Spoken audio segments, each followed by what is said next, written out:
कहानियों का स्वाद भी कुछ कुछ खाने जैसा होता है। कोई मीठा लगे, कोई खट्टा, कोई तीखा और कोई ऐसा कि चखते ही आंखों में पानी आ जाए। यह कहानी है एक ऐसी ही चटपटी गली की, जहां रहने वाले लोग अपने अपने तरीके से मसालेदार थे। शुरुआत मसाला चौक। शहर के बीच एक पुराना मोहल्ला था, कान्हापुरा। मोहल्ले के बीच एक चौक था, जिसे सब मसाला चौक कहते थे। कारण बड़ा साफ था, वहां हर वक्त कुछ नमकीन, खट्टा या तीखा चलता रहता था। सुबह सुबह चाय वाले बबलू काका अपनी दुकान खोलते और गर्मा गरम समोसे तलते। समोसे की खुशबू पूरे चौक में फैल जाती। बबलू काका समोसे के साथ मसालेदार गप्पे भी परोसते। कोई नई खबर हो, कोई पुराना राज या फिर किसी का छुपा प्यार, सबकी पोल वहीं खुलती। चरित्र प्रवेश। 1। बबलू काका, चाय और समोसे वाले, खुद को मोहल्ले का बीबीसी न्यूज चैनल मानते। 2। गुड्डी, मोहल्ले की सबसे बातूनी लड़की, हर चीज पर राय जरूरी। 3।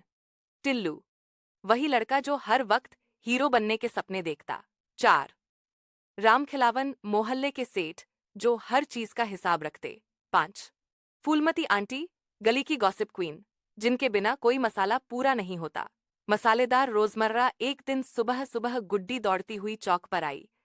हांफते हांफते बोली, अरे सुनो सुनो, कल रात शर्मा जी की छत पर कोई परछाई देखी गई है। सब कहते हैं भूत है। बस, फिर क्या था? फूलमती आंटी ने तुरंत तड़का लगाया, अरे भूत भूत कुछ नहीं, ये सब किसी के इश्क का चक्कर है। छत पर तो वही जाते हैं जिनको चांदनी रात में दिल की बात करनी हो। टिल्लू को मौका मिल गया। बोला, अगर सच में भूत है तो मैं जाकर पकड़ूंगा। हीरो हूं हीरो। बबलू काका हंसते हंसते बोले, अरे हीरो साहब, पहले समोसे तो खा लो, फिर भूत पकड़ना। खाली पेट भूत भी तुम्हें पकड़ लेगा। रहस्यमयी रात। उस रात पूरा मोहल्ला चौकन्ना रहा। सबकी निगाह शर्मा जी की छत पर। आधी रात को सचमुच एक परछाई दिखी। लोग डर से कांपने लगे। गुड्डी चिल्लाई, देखा, मैंने कहा था ना भूत है। फूलमती आंटी ने टोका, चुप कर, तेरी आवाज से तो भूत भी भाग जाएगा। टिल्लू छत पर चढ़ गया। सब नीचे से देख रहे थे। अचानक आवाज आई, अरे पकड़ लिया। लोग घबराए, लेकिन जब सच्चाई सामने आई तो सब हौंस हौंस के लौटपोट हो गए। असल में वो रामखिलावन सेठ का नौकर था, जो चोरी छुपे छत पर कबूतर पकड़ने आता था। कबूतरों को पकड़कर बाजार में बेचता था। अगले दिन चौक पर चर्चा गर्म थी। हर कोई नौकर की चोरी पर हंसी मजाक कर रहा था। बबलू काका बोले, अरे भूत का नाम सुनकर तुम लोग ऐसे कांप गए जैसे बिजली का बिल देखकर कांपते हो। गुड्डी बोली, हमें तो मजा आया। मोहल्ले की रात में रोमांच तो आया ना।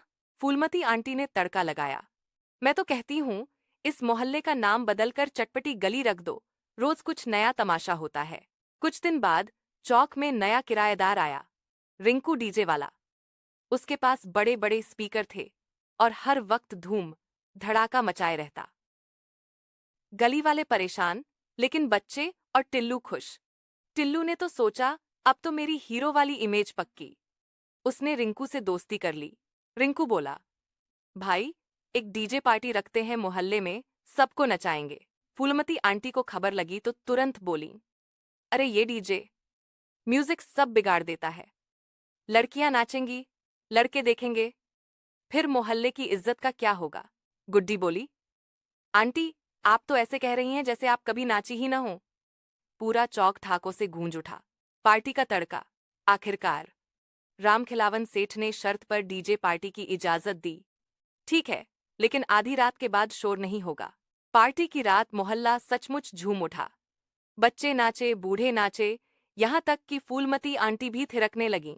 गुड्डी ने टिल्लू से कहा, हीरो बनने का टाइम है, सबके सामने एक डांस स्टेप मारो। टिल्लू ने ऐसा स्टेप मारा कि पैर फिसल गया और समोसे की कढ़ाई में गिर पड़ा। पूरा मोहल्ला हौंसी से फट पड़ा। बबलू काका बोले, लो भई, आज का सबसे गर्मा गरम पकौड़ा तैयार है, टिल्लू पकौड़ा, मोहल्ले की पहचान। धीरे धीरे मोहल्ले का नाम पूरे शहर में फैल गया। लोग कहते, अरे वो कान्हापुरा कहाँ है? तो जवाब मिलता, जहाँ मसाला चौक है, जहाँ हर दिन कोई न कोई तमाशा होता है। गली के लोग समझ गए कि उनकी सबसे बड़ी ताकत यही है, उनका आपसी हौंसी, मजाक, उनका चटपटा अंदाज। निष्कर्ष, कभी चोरी, कभी भूत, कभी डीजे, कभी गॉसिप, हर दिन नया स्वाद। गली की जिंदगी भी ऐसे ही चटपटी होती है, थोड़ी खट्टी, थोड़ी मीठी, थोड़ी तीखी, लेकिन मजेदार।